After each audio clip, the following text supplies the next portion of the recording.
یہ صرف آپ کی کرپا سے ہوا.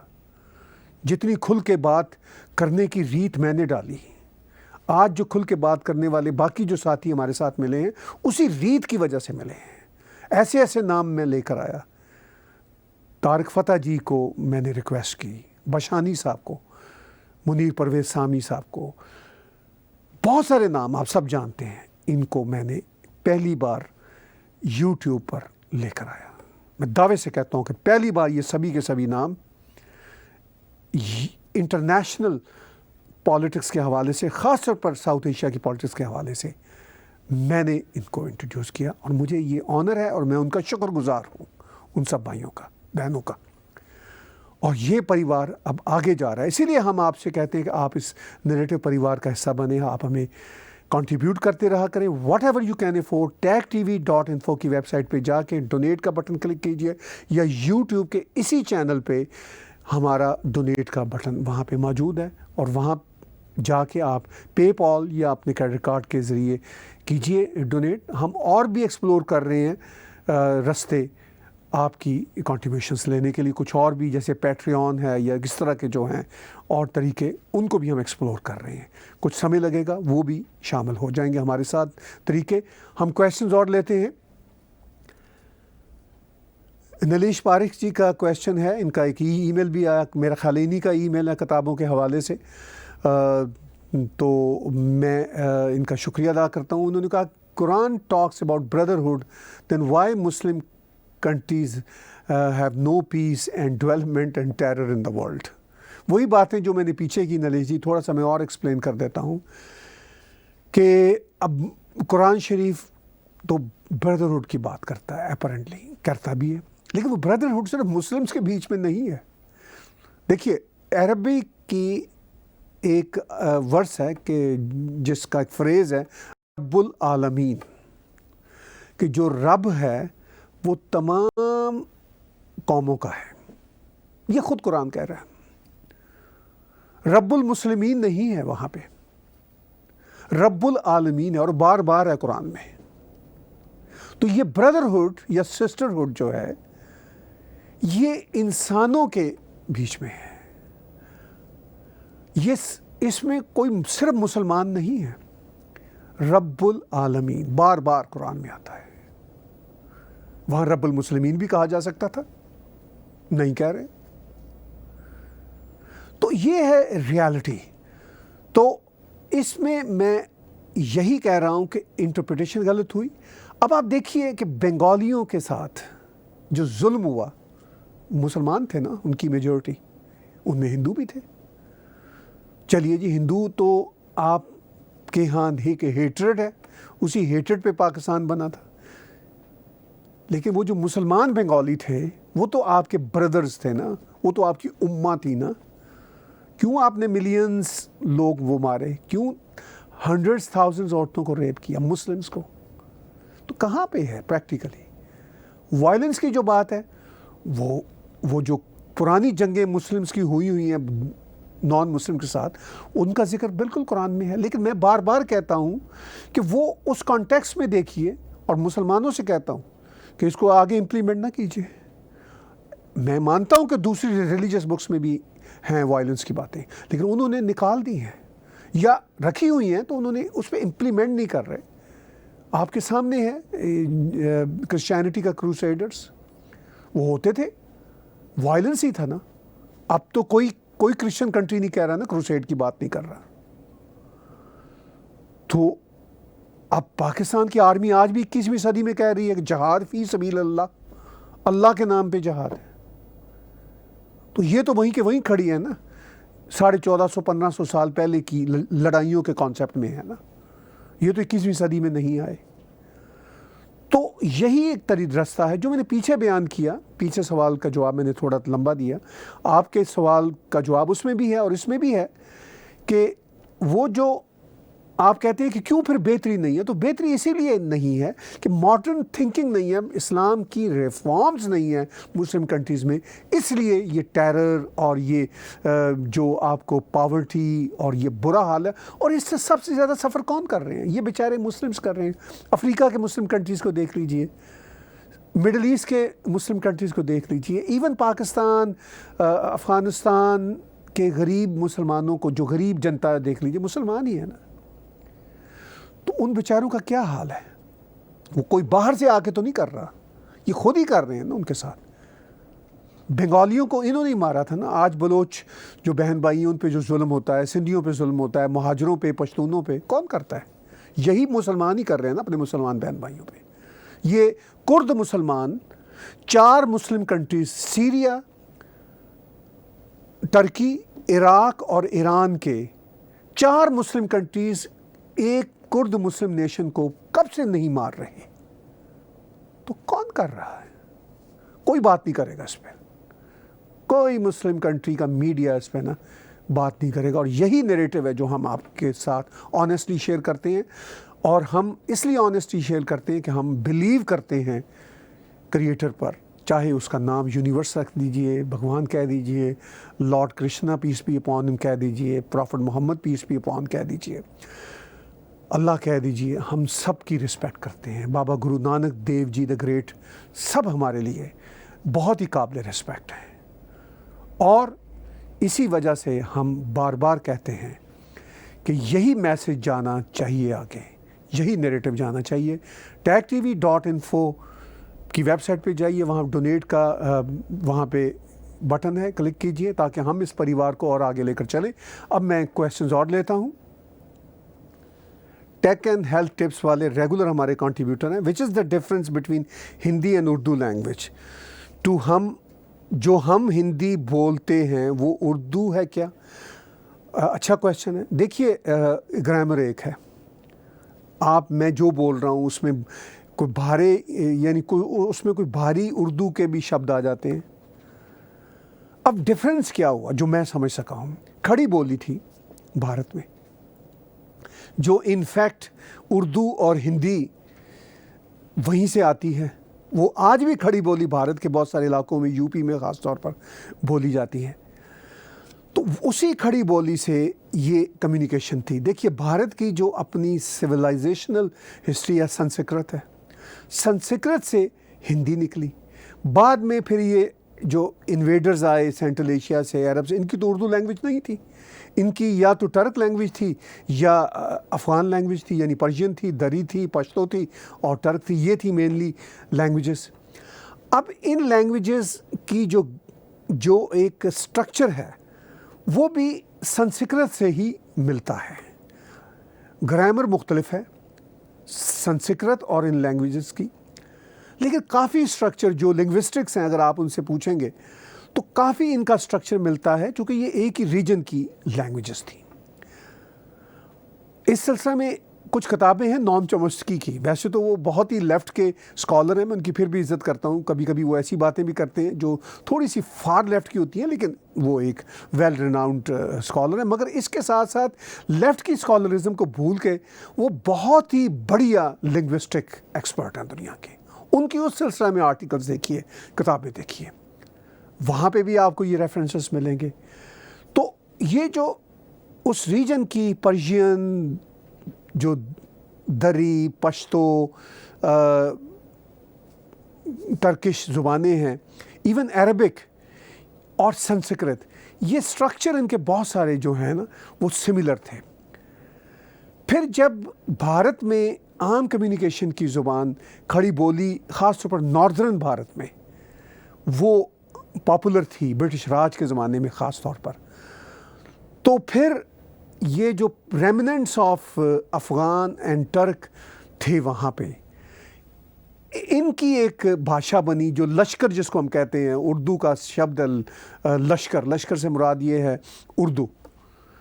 تو وہاں پہ لشکر میں پھر جو فوجی تھے جو یہ برٹش راج نے بنائے، ان سب کے بولنے کی وہی کھڑی بولی چلی، اور کھڑی بولی جو ہے الٹیمیٹلی وہ ہندی بھی بن گئی، چونکہ اس کا جو اسکرپٹ تھا وہ سنسکرت سے آیا، دیوناگری جس کو ہم کہتے ہیں، اور اردو کا جو اسکرپٹ تھا وہ پرشین، ٹرکش، ان لینگویج کے اسکرپٹ سے، یعنی عربک اسکرپٹ سے۔ یہ عربک، ٹرکش اور پرشین یہ عربک اسکرپٹ ہے، کچھ اس کو کہتے ہیں جی یہ ایکچولی پرشین اسکرپٹ ہے۔ تو یہ اپنی جگہ پہ ان کے ہاں بحث چلتی ہے. تو پھر یہ لیکن گرامر ایک رہی چونکہ بولی کیا ہوتی ہے, کمیونیکیشن ایک دوسرے کے ساتھ. اب کمیونیکیشن تو ہو رہی ہے. جو سنسکرت کے فالوورز تھے انہوں نے دیوناگری کو پھر آگے جو چلایا, اور جو فالوورز تھے انویڈرز کے تو وہ پرشین اسکرپٹ کو یا عربک اسکرپٹ کو آگے لے کر چلے. لیکن گرامر ایک رہی, بھاشا ایک رہی. شبد پھر کیا ہوا کہ سنسکرت کے جو شبد تھے وہ ہندی میں زیادہ آتے چلے گئے, اردو میں پرشین اور ٹرکش لینگویجز کے شبد آتے چلے گئے. اور پھر یہ ایسا نہیں ہوا کہ وہ اردو میں رہے, ہندی میں چلے گئے. آسمان ٹرکش زبان کا ورڈ ہے, زمین ٹرکش زبان کا ورڈ ہے. آپ کوئی بھی ٹرکش پلے دیکھیں گے ٹرکش لینگویج میں تو تھوڑا سا غور کریں گے تو آپ کو کپل تھاؤزنڈ ورڈز جو ہیں نا وہ ملیں گے جو آپ کو اردو اور ہندی میں بھی آپ کو معلوم ہے. تو یہ ایکچولی وہ یہ معاملہ رہا. اس وجہ سے ہندی اور اردو اسکرپٹ کی وجہ سے ڈیوائیڈ ہوئی. گرامر ایک تھی. پھر لمبا جواب ہو گیا لیکن کویشچن بہت امپورٹنٹ تھا آپ کا. اور بھی کویشچنز آ رہے ہیں. سدیپ جی کا کویشچن ہے, why there are not too many journalist in Pakistan who are courageous enough to talk truth. ہیں کچھ جرنلسٹ ہیں لیکن پاکستان میں یہ بھی ایک ریالٹی ہے کہ آپ کریجیس بات کر کے کہاں جا سکتے ہیں. سیدھا ISI کے سیل میں سیدھا وہی جو نہ دکھنے والی قوتیں ہیں وہ اٹھا لے جائیں گی. آپ کے سامنے ہر مہینے ایسے واقعات آتے ہیں. تو اس لیے جو کریجیس لوگ ہیں, میں جانتا ہوں بہت ساروں کا, وہ بیچارے, میں تو یہاں پہ میرے پاس تو لسٹ ہے آلموسٹ اوور 100 کریجیس پیپل کی, لیکن وہ اب وہاں رہتے ہیں, وہ بات نہیں کر سکتے. یہی اس کا سادہ سا اور سچا جواب ہے. کویشچنز اور بھی ہمارے ساتھ سامنے آ رہے ہیں. انب جی کا کویشچن ہے کہ is it not better to delete all words which smells violence in any religious scriptures including Quran. دیکھیے یہ ایک بڑی امپورٹنٹ بات ہے جو آپ نے کی. آپ یہ کہہ رہے ہیں کہ ڈیلیٹ کر دیں, لیکن سوال یہ ہے کہ آج کے زمانے میں ڈیلیٹ کرنا بھی بہت آسان ہے اور سیو کرنا بھی بہت آسان ہے. یعنی اب تو آج کی جو ہائی ٹیک دنیا ہے اس میں آپ کہہ ہی نہیں سکتے جی کہ یہ ریکارڈ نہیں تھا. ڈیلیٹ کر کے آپ جو اس کی ہسٹری ہے وہ ختم نہیں کر سکتے. تو ڈیلیٹ چونکہ ہو تو سکتا ہے لیکن اس سے اور وائلنس ہوگا, تو اس لیے نہ ڈیلیٹ کریں. اس کو کہیں کہ اس ہسٹری کو رکھیں سامنے, یہ ہے, لیکن یہ چیز اب ریلیونٹ نہیں ہے, اب یہ ارریلیونٹ ہے. تو یہی ایک سلوشن ہے. جو اویئرنیس ہم نے سیکنڈ ورلڈ وار کے بعد دنیا میں دیکھی وہ بہت اچھی اویئرنیس تھی. سیکولرزم ٹرو معنوں میں, وہ جو بھارت میں سیکولرزم رہا وہ والا نہیں, وہ جعلی سیکولرزم تھا, اور اب بھی جو ہے وہ جعلی سیکولرزم ہے. لیکن جو ٹرو اسپرٹ تھی سیکولرزم کی وہ رہی. لیکن انفارچونیٹلی ہم جتنے ماڈرن ہو رہے ہیں, جتنے یہ سوشل میڈیا کی ایج میں انٹر ہو چکے ہیں, تب سے بیکورڈنیس بڑھتی چلی جا رہی ہے, تب سے سینسٹیوٹی اور بڑھتی چلی جا رہی ہے, تب سے بات کرنا اور مشکل ہوتا جا رہا ہے. تو یہ ایک فیز ہے جس سے ہم ہیومن بینگز گزر رہے ہیں.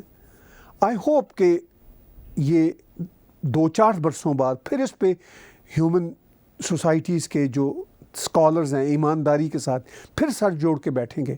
ابھی تو لیفٹ اور رائٹ میں اتنا ڈیوائڈ ہے امریکہ میں, یورپ میں, چونکہ یہاں پر ہی اس وقت ڈسکشنز ہو رہی ہیں. ایون بھارت میں جو اتنی ڈسکشنز ہو رہی ہیں وہاں پہ بھی رائٹ اور لیفٹ میں فور نتھنگ ڈویژن بنا ہوا ہے. نہ میرے نزدیک اب رائٹ رہا نہ لیفٹ رہا, اب ریشنالٹی اور ارریشنالٹی کی بات ہے. اسی کے بیس پہ ہی بات آگے چلے گی. تو رہنے دیجئے ہسٹری کو جیسی ہے, لیکن اس کو صاف کہیے کہ یہ ارریلیونٹ ہے. آپ ڈیلیٹ کریں گے تو کہیں جائے گی نہیں. وہ سوشل میڈیا پہ لوگ جو اس کے فالوورز ہیں وہ لاتے رہیں گے تو وہ وہیں کی وہی رہے گی. تو یہ اس کا ایک ہے کارن جو میں سمجھتا ہوں کہ آپ ہسٹری کو رہنے دیں ایز اٹ از, مگر اس پر ایمانداری سے کہیں کہ یہ ریلیونٹ ہے, یہ ارریلیونٹ ہے. اور ہم کویشچنز کچھ لیتے ہیں اس سے پہلے کہ آج کا وائنڈ اپ کریں. یونیورسل ایک اکاؤنٹ ہے یوٹیوب کا, ان کا پوچھنا ہے, do you think there is a possibility of an independent state of Balochistan in future? بالکل پاسبلٹی ہے, اور وہ پاسبلٹی پاکستان آرمی کے جو حرکتیں ہیں, جو ظلم وہ کرتے ہیں, ان کی وجہ سے سب سے زیادہ ہے. اگر بلوچ بہن بھائیوں کو رائٹس ملے ہوتے ان کو ایکویلٹی کے ساتھ ٹریٹ کیا جاتا, ان کو ڈیموکریٹک رائٹس دیے جاتے, ان کے ساتھ ظلم نہ ہوتا, تو شاید وہ اتنی بڑی آواز بھی نہ اٹھاتے ہیں. لیکن اتنا ظلم کیا ہے کہ اس کے بعد یہ پوائنٹ آف نو ریٹرن پر ہے. اب انٹرنیشنل اسٹیک ہولڈرز اگر اپنا کچھ چینج کرتے ہیں سٹینڈز, اور پاکستان کی آرمی, پاکستان کی اسٹیبلشمنٹ اپنے رویوں کو نہیں بدلتی, تو پھر کافی بڑا امکان ہے کہ اسی طرح پھر انڈیپینڈنٹ بلوچستان بھی بن جائے گا, جس طرح انڈیپینڈنٹ بنگلہ دیش بن چکا ہے. آخری کویشچن میں لیتا ہوں آج کے سپر چیٹ میں. روہت جی کا کویشچن ہے, when will China become democratic country? Interesting question ہے, امپورٹنٹ کویشچن ہے. چائنا میں عام چائنیز کے اندر بہت اویئرنیس ہے, اور یہاں پہ ویسٹرن ورلڈ میں جو چائنیز رہتے ہیں, ٹھیک ہے وہ کمیونسٹ پارٹی آف چائنا کے بھی گماشتے ہیں, ان کے یہاں پہ ایجنٹس ہیں, آئی انڈرسٹینڈ دیٹ. لیکن آپ کو ایک بات نظر آئے گی کہ چائنا کے حق میں نے آج تک چائنیز کمیونٹی کا کوئی پروٹیسٹ کینیڈا میں, امریکہ میں, یورپین یونین میں, یو کے میں کبھی نہیں دیکھا کہ انہوں نے کہا ہو کہ کمیونسٹ پارٹی آف چائنا بہت بڑھیا ہے. یہ چائنیز کمیونٹی نے کبھی یہ کیا ہو. تو اس کا کیا مطلب ہے کہ they are not on board with the brutal policies of Chinese Communist Party. تو لوگوں میں شعور ہے. آپ کے سامنے ہانگ کانگ کی مثال ہے. چائنا کا اب وہ حصہ ہے, جب سے وہ گئے تھے اس میں اگرچہ یہ بات کی جاتی ہے کہ ون کنٹری ٹو سسٹمز, وہ نہیں اب چائنا رہنے دینا چاہتا, لیکن کتنی بڑی ریزسٹنس ہے وہاں پہ. لیکن یہ جو ڈکٹیٹوریل سسٹمز ہوتے ہیں, چاہے وہ بردرہڈ کا ہو کوئی خوفناک والا, آئسس کا ہو, اور کمیونسٹوں کا ہو, یہ لوگوں کو نا اپنے شکنجے میں باندھی رکھتا ہے بہت بری طرح. نارتھ کوریا میں ذرا سا آپ کر دیجئے یہ جو ان کے اوپر بیٹھے ہوئے ہیں ظالم, کیسے لوگ سڑکوں پہ ڈانس کرتے ہوئے خوشی سے باہر نکلیں گے کہ وہ بھی محسوس کریں گے کہ ساؤتھ کوریا امیر ہو گیا, نارتھ کوریا میں روٹی نہیں ملتی لوگوں کو. چائنا نے ضرور یہ کام کیا کہ لوگوں کو روٹی دے دی. یہ میں کمیونسٹ پارٹی آف چائنا نے یہ 60s کے وہ ماؤ کے بعد والی صورتحال سے یہ اندازہ کیا کہ اگر لوگ بھوکے مریں گے تو پھر یہ چل نہیں سکتا. انہوں نے یہ ضرور کیا, اس کو ایک کوٹ ان کوٹ کیپٹلسٹ سوشلزم بنا دیا. تو اس سے کچھ لوگ سپریس ہیں کہ چلیے روٹی تو مل رہی ہے ایٹ لیسٹ, لیکن وہ اپنی اب آزادیاں بھی دیکھنا چاہتے ہیں, وہ اس سے نجات حاصل کرنا چاہتے ہیں. تو چائنا ایک بہرحال ایک بڑی پاور ہے, اس میں کوئی شک والی بات نہیں. اس کو اس آسانی سے اٹیک کرنا آسان نہیں. لیکن چائنا کی جو بڑھوتی ہے اس وجہ سے بھی ہوئی کہ امریکنز نے اور پریزیڈنٹ اوباما کے زمانے میں بہت ان کو کھلا ہاتھ ملا. ایون میں کہوں گا کہ ریپبلکن گورنمنٹس سے لے کے رونلڈ ریگن کی گورنمنٹس, بلکہ اس سے پہلے رچرڈ نکسن اور ان سب سے لے کے دھیرے دھیرے چائنا کو چھوٹ ملتی گئی, اور پھر اوباما کے زمانے میں چھوٹ اپنی انتہاؤں کو چھو گئی, اور آج ہم دیکھتے ہیں کہ وہ ایک بہت ہی ڈکٹیٹوریل مائٹ ہے.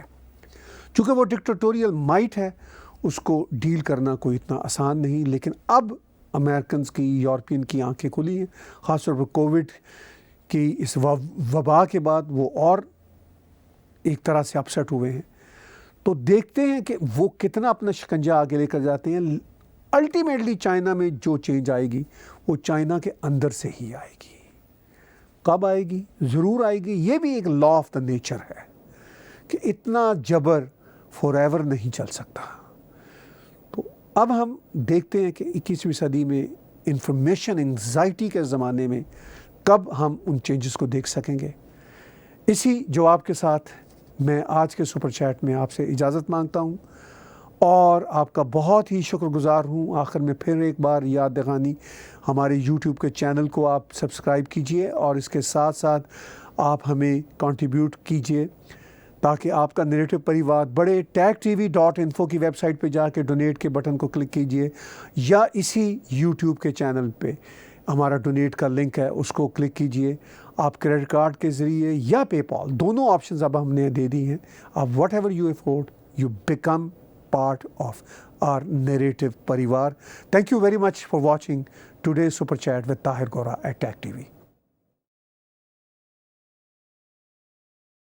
Subscribe TAG TV YouTube channel and press the notification button.